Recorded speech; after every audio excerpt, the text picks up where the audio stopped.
So do you have any beauty secrets? Just the daily moisturiser. I exfoliate. And wear sunscreen when you are in the sun. New Wave Man Cream.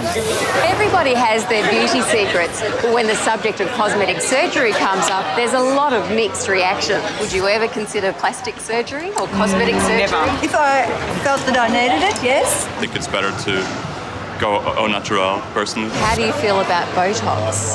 I don't like it. Crow's feet actually add some personality, so I don't think that anyone should ever consider Botox anyway. If you're looking for some simple solutions, kind of a bit of a turn-off. For you to sit there and take away those laugh lines, those worry lines, you're just limiting your ability to communicate with other people, really. It may surprise you, but close to 250,000 Botox injections are given to Australians each year. But as Jonica Newby reveals, Botox is more than skin deep.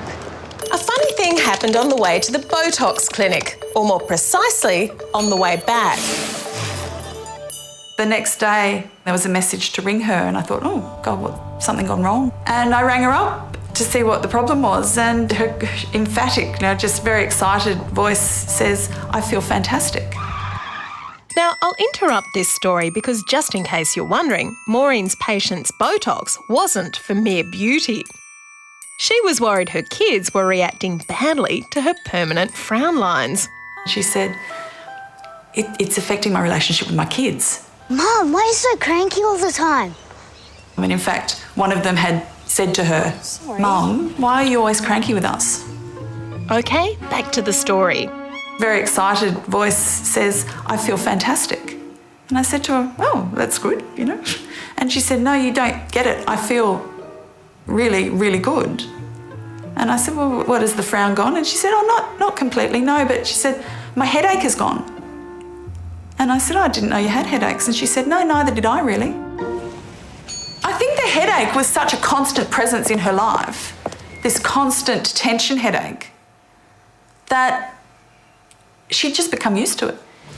To everyone's surprise, it looks as though Botox might be a treatment not just for frowns, but for that mother of all headaches, the migraine.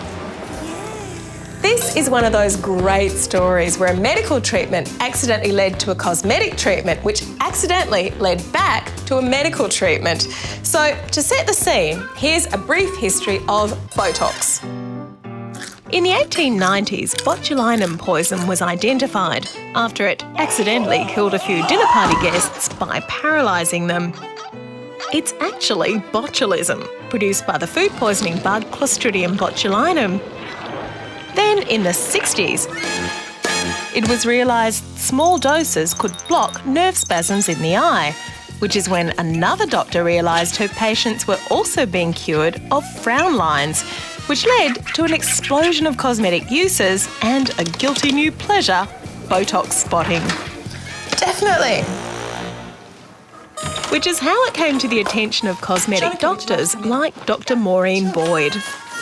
On the whole, that is a common experience, that people will say, yeah, I don't get as many headaches. Often the headache is due to those muscles of the scalp being tight and spasmed.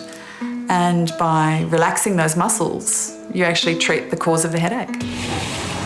That's a classic tension headache, but not all headaches are the same. Some are spectacular. One of the first things that I notice is I get a metallic taste in my mouth, sort of as if my back teeth are rotting. Then I'll get some pins and needles in my face, my arm getting really heavy. The pain would start in my head. A right-sided, intense, throbbing pain. Just massively intense throbbing pain. And then you wouldn't be able to think, you'd just lose hours. Amy was a dancer and highly trained occupational therapist. When aged 22, she was felled by a migraine that lasted 5 months. And that's when they said to me, oh, we think you've got hemiplegic migraines. I'd never heard of hemiplegic migraines. I wasn't able to work. I ended up divorced. I was ready to ask to have my leg amputated. I couldn't deal with the pain. By now, rumours from the cosmetic doctors were starting to filter through to the heavy hitters of the head world, like Dr. Peter Goadsby, world expert on hardcore headaches. What happens in migraine is that certain incoming information like light and sound and pain information from the head, instead of being controlled and what's called modulated, so turned down, it's not, and it all charges through.